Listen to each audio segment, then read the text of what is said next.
पत्नी वियोग और प्रत्यागमन। पत्नी गृहस्थाश्रम में एक सर्वश्रेष्ठ और सर्वप्रधान वस्तु है। गृहिणी के बिना गृहस्थी नहीं। पत्नी गृहस्थ के कार्यों में मंत्री है, सेवा करने में दासी है, भोजन कराने में माता के समान है, शयन में रंभा के समान सुखदात्री है, धर्म के कार्यों में अर्धांगिनी है, क्षमा में पृथ्वी के समान है। अर्थात गृहस्थ की योग्य गृहिणी ही सर्वस्व है। जिसके घर में सुचतुर सुंदरी और मृदुभाषिणी गृहिणी मौजूद है, उसके यहाँ सर्वस्व है। उसे किसी चीज की कमी ही नहीं, और जिसके गृहिणी ही नहीं, उसके है ही क्या। लोकप्रिय निमाई पंडित की पत्नी लक्ष्मी देवी ने ऐसे ही सर्वगुण संपन्न गृहिणी थी। वे पति को प्राणों के समान प्यार करती थी, सास की तन मन से सदा सेवा करती रहती थी और सदा मधुर और कोमल वाणी से बोलती थी। उसका नाम ही लक्ष्मी देवी नहीं था, वस्तुतः उनमें लक्ष्मी देवी के सभी गुण भी विद्यमान थे। वे मृत्यु लोक में लक्ष्मी के ही समान थी। ऐसी ही पत्नी को तो नीतिकारों ने लक्ष्मी बताया है। जैसा कि कहा है, जिसकी भार्या पवित्रता रखने वाली, गृह कार्यों में दक्ष और अपने पति के मनोनुकूल आचरण करने वाली है, जो सदा ही मीठी वाणी बोलती है, असल में तो वही लक्ष्मी है। लोग जो लक्ष्मी लक्ष्मी पुकारते हैं, वे कोई और लक्ष्मी नहीं है। निमाई पंडित की पत्नी लक्ष्मी देवी सचमुच में ही लक्ष्मी थी। पूर्व बंगाल की यात्रा के समय माता के आग्रह से निमाई लक्ष्मी देवी को उनके प्रीतगृह में कर गए थे। पति के वियोग के समय पतिव्रता लक्ष्मी देवी ने बड़े ही प्रेम से अपने स्वामी के चरण पकड़ लिए और वियोग वेदना का स्मरण करके वे फूट फूट कर रोने लगी। निमाई ने उन्हें धैर्य बंधाते हुए कहा, इस प्रकार दुखी होने की कौन सी बात है, मैं बहुत ही शीघ्र लौट कर आ जाऊंगा, तब तक तुम यहीं रहो। मैं बहुत दिनों के लिए थोड़ी ही जाता हूँ, वैसे ही 10-20 दिन घूम घाम कर आ जाऊंगा। उन्हें क्या पता था कि लक्ष्मी देवी से अंतिम ही भेंट है। इसके बाद लक्ष्मी देवी से इस लोक में फिर भेंट ना हो सकेगी। लक्ष्मी देवी को भांति भांति से आश्वासन देकर निमाई पंडित ने पूर्व बंगाल की यात्रा की।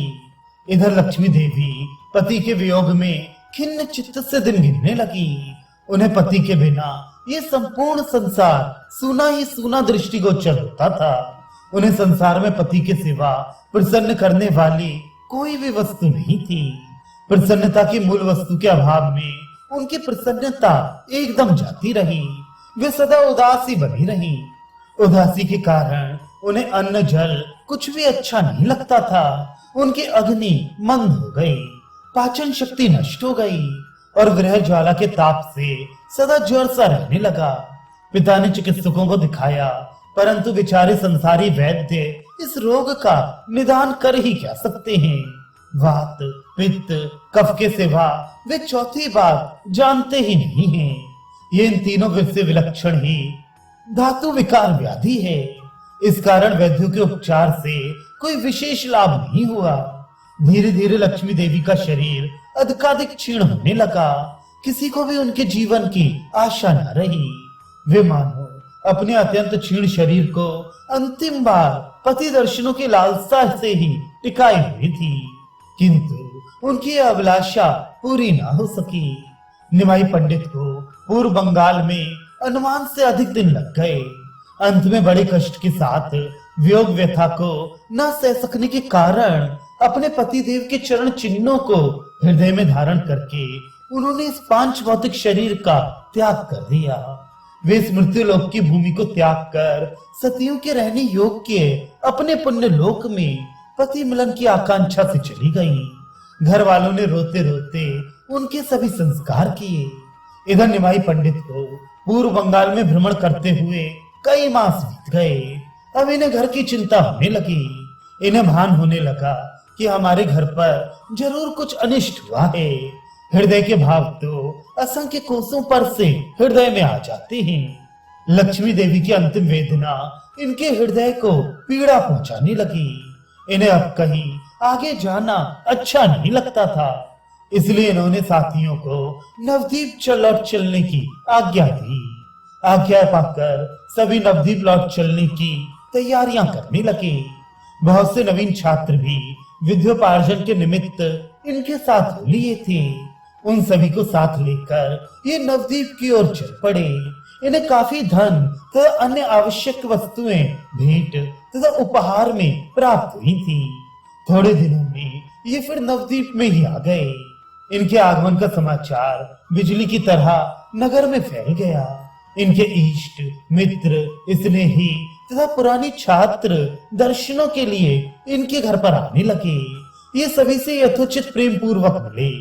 सभी ने यात्रा के कुशल समाचार पूछे।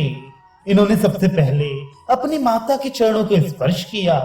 माता का चेहरा मुरझाया हुआ था। वे पुत्र वधू के वियोग और पुत्र की चिंता के कारण अत्यंत दुखी सी मालूम पड़ती थी।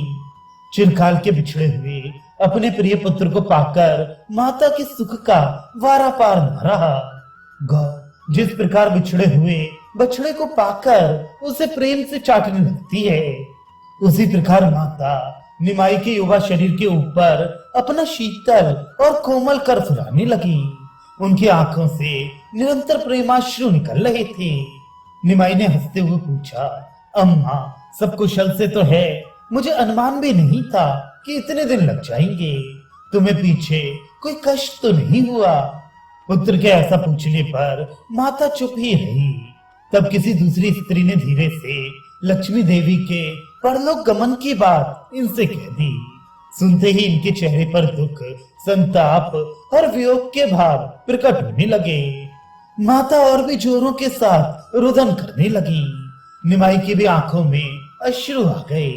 उन्हें पहुंचते हुए धीरे धीरे वे माता को समझाने लगे, माँ विधि के विधान को मेट ही कौन सकता है? जो भाग्य में बधा होगा वह तो अवश्य ही होकर रहेगा।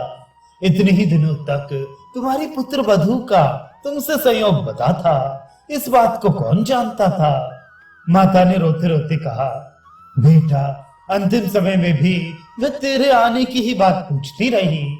ऐसी बहू अब मुझे नहीं मिलेगी, साक्षात लक्ष्मी ही थी।